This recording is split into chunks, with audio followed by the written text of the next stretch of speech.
Queridos amigos, ¿qué tal? Bienvenidos a Soy Salmón. Hoy vamos a desentrañar una historia fascinante, una de poder, ambición y la telaraña ineludible de la burocracia. Es la historia de cómo el conquistador más grande de todos, Hernán Cortés, intentó forjar un reino para sí mismo en el corazón de la tierra que había ganado, y cómo el propio sistema que le dio la gloria se encargó de desmantelar su sueño, pieza por pieza. Imaginen por un momento la escena. La conquista ha terminado. Hernán Cortés no es solo un general victorioso, es sin lugar a dudas el hombre más rico y poderoso del Nuevo Mundo. Y entonces, el 9 de julio de 1529, el rey le concede un premio que desafía la imaginación, el Marquesado del Valle de Oaxaca. Pero no se equivoquen, esto no era un simple título nobiliario. La cédula real le otorgaba casi lo mejor de la Nueva España: villas, pueblos, tierras, aldeas y, escuchen bien, vasallos y jurisdicciones civil y criminal, alta e baja, mero mixto imperio. Estamos hablando de un estado feudal en toda regla, incrustado en el riñón de la Nueva España, desde la depresión de Cuernavaca y Morelos, pasando por los valles de Toluca, hasta las zonas de Oaxaca y el istmo de Tehuantepec. Un territorio tan vasto que el rey apenas se reservaba el derecho de apelación, las minas y la moneda. Cortés empezó a construir un palacio en Cuernavaca, quizás soñando con una capital para su propia dinastía. Su hijo, Martín Cortés, llegaría a sellar cartas como Martinis Cortesus Primus Ujus Nominis, el primero de su nombre. La ambición era clara: ser reyes en su propia tierra. Pero ay, amigos, la corona española no era estúpida. Casi inmediatamente después de firmar esa concesión monumental, los juristas reales se dieron cuenta de la enormidad de lo que habían hecho.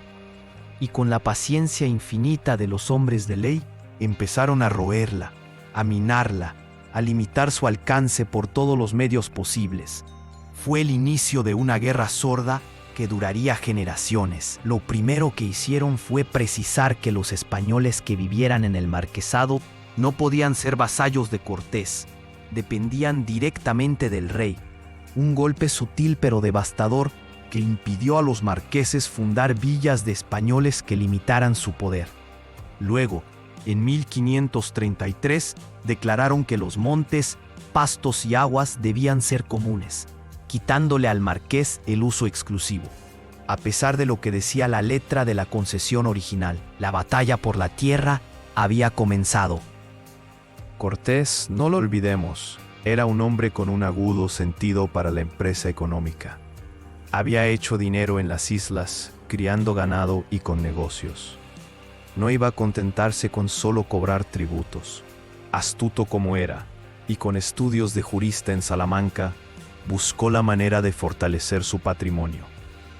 En lugar de pelear directamente con los virreyes por las tierras baldías, utilizó una cédula real de 1535 que permitía comprar tierras a los indios. Y así, a bajo precio, fue adquiriendo zonas fértiles con las que formó sus mejores haciendas, como el gran ingenio azucarero de Tuxtla. El ingenio de Tlaltenango, cerca de Cuernavaca, llegó a ser el más importante de México. Era un empresario, un capitalista, no solo un señor feudal.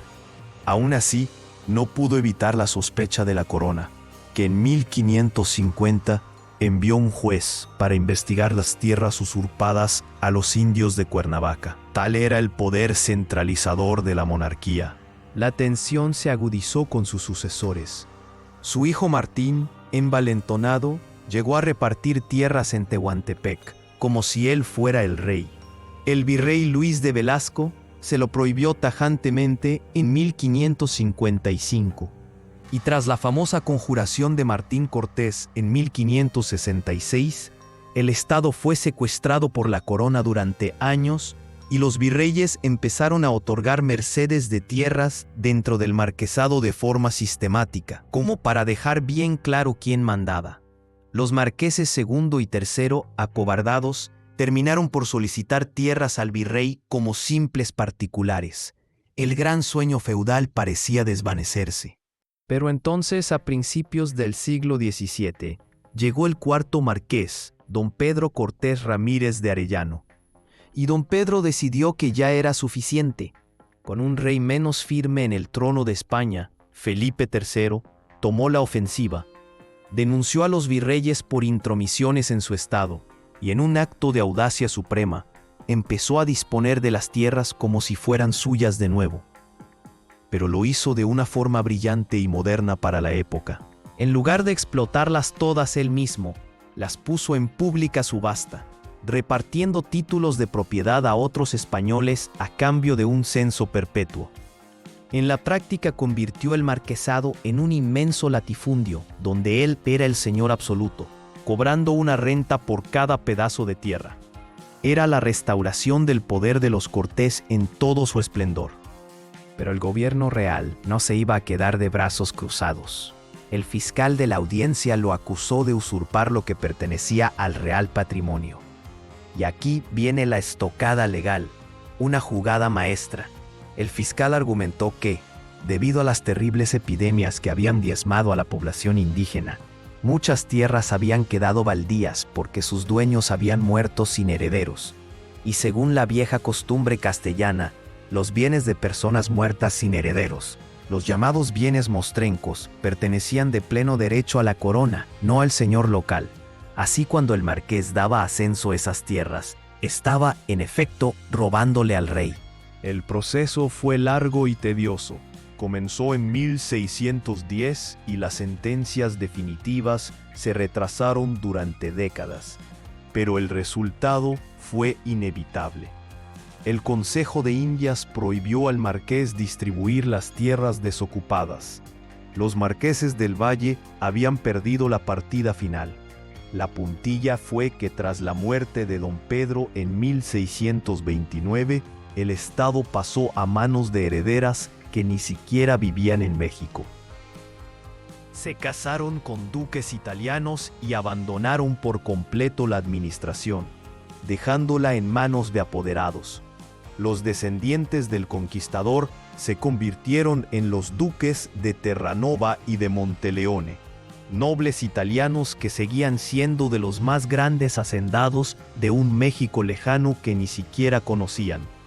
Así termina la historia del gran estado feudal de Hernán Cortés.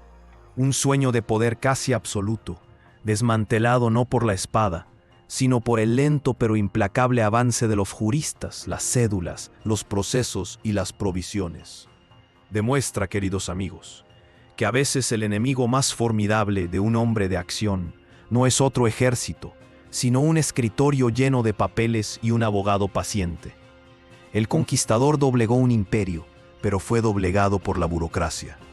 Gracias por acompañarnos en Soy Salmón. Hasta la próxima.